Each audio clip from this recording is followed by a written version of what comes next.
NBA 2K24 is now on PS5, and the biggest new feature is the new Pro Play animations. This is exclusive to current-gen consoles PS5 and Xbox Series X, and it's not on the older-gen PS4 and Xbox One. Crossplay is also another feature that's exclusive to current-gen consoles. The third difference between the last-gen and the current-gen is the new My Career mode. There are new features and a new city setting that's only on the PS5 and the Series X. It's fair to say that the older generation PS4, Xbox One, and Nintendo Switch versions are basically the same game as last year, with the biggest update being just the rosters. And of course, Mamba Moments is available on all consoles. You can relive some of Kobe Bryant's iconic moments, just like they did with Jordan last year. The Pro Play animation technology is the big one here. It makes the player animations more authentic and lifelike. If all you do is play NBA 2K, then it's fair to say that upgrading from PS4 to PS5 is worth it at this point.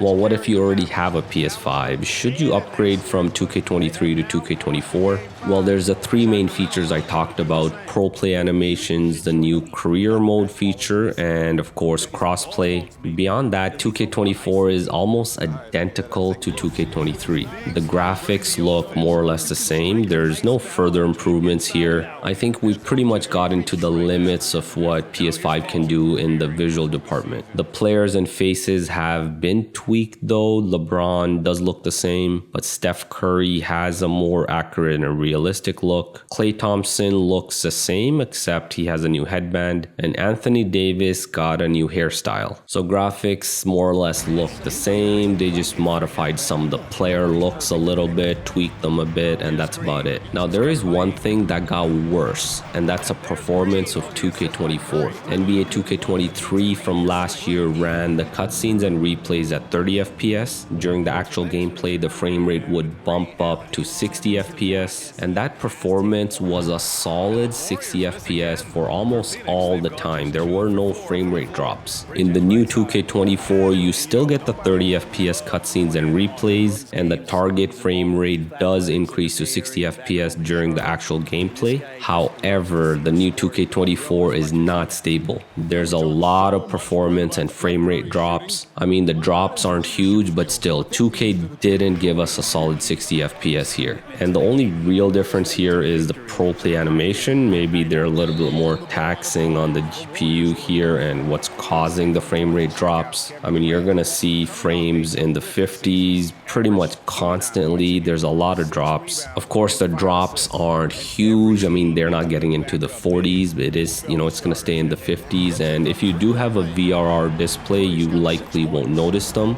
But still, at this point, after 2K23 getting a 60 FPS, I would expect nothing less from this new 2K24. So hopefully 2K patches up the game and fixes it up. So is it worth the upgrade? I would say yes, only if NBA 2K is the only game you spend most of your time on, especially if all you do is play neighborhoods and the new city. But if you're more of a casual NBA 2K player, then maybe just skip this one. Now, if you do decide to pick it up, the game is over 173 gigabytes, and that's actually more than 2K23. It's one of the largest games I've seen, and you're gonna have to delete some other games just to play this one. So that's what you need to know about NBA 2K24 on PlayStation 5. For the rest of the video, I have some more gameplay of NBA 2K24 on PS5, all in 4K 60 FPS, or should I say 50 FPS. Say what you will about the value of the three-pointer, but those close-in looks are always plan A. Every trip down, get to the paint, get deep, score.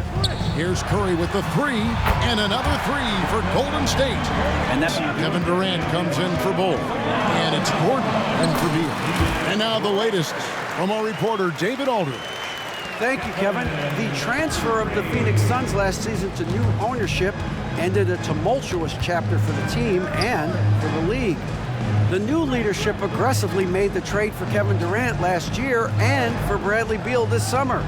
It's a great roster, and the Suns' $4 billion sales price reflects the sense that this Phoenix market is one of the sleeping giants in the NBA.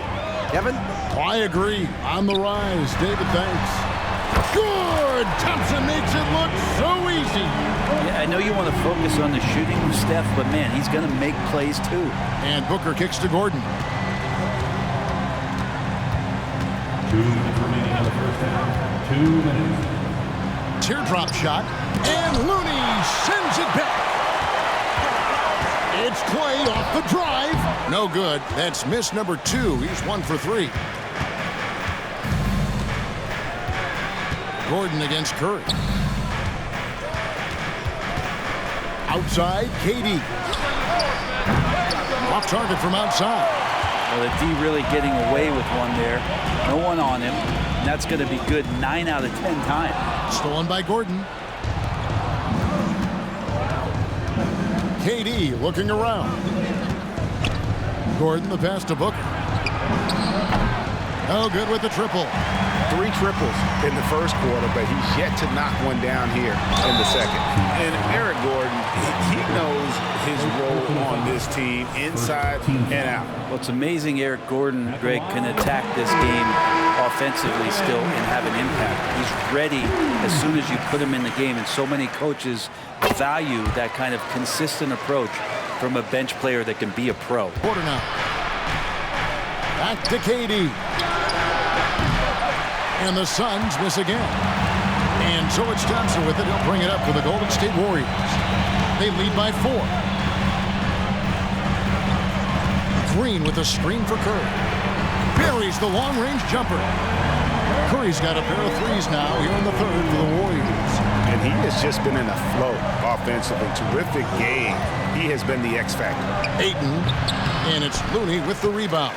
Team starts the second half missing 4 of 5 shots. When does the coach possibly call a timeout and reiterate what he talked about at halftime? Green with a screen on Booker. Lets it go from deep.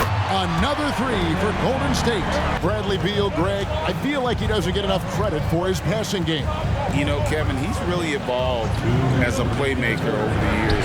Sure, we all know how talented a scorer and shooter he is, but Kuminga's got 4 rebounds now tonight. Curry gets the bucket. I mean, this guy is unreal. What a show. Booker with the screen for Gordon. Driving inside. It's rebounded by Paul. Paul's got his 4th rebound in this one. Outside Curry. And another 3 for Golden State. Lee outside. 6 on the shot clock. Ayton finds Bull. Out of bounds, Golden State takes possession.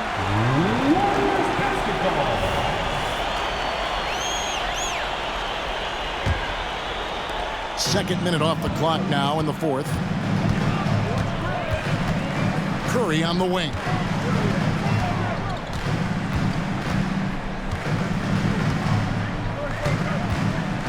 To the middle. Here's Wiggins, and Wiggins throws it down. On number 9 now. What an effort here tonight. Here's the screen. It's Thompson off the drive. Outside for Curry. From outside the arc. And good! There's another. my goodness, 50 for the game. Yep, he is putting on a show. And as we head to the final buzzer here, a crushing blowout. Big-time dominance, and this will go in the record books as a gaudy win for the Warriors. And this was one that never really was in doubt, I thought, an all-around dominant performance. And you kind of thought that maybe even going into the game. Yeah, there was a sense of that in men. They just pretty much blew them right out of the water.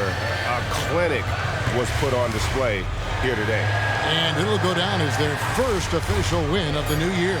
And you know, looking back at all the contributions tonight, it was a really phenomenal all-around game for Stephen Curry. Now, this was a showcase night of his skills offensively. Durant for 3. The shot, no good. And you could tell he thought that triple was going to fall. It's 9 seconds separating the shot clock and game clock. Wiggins passes to Curry. Green with a screen on Booker. Curry from deep three-point land. From beyond the arc and then some.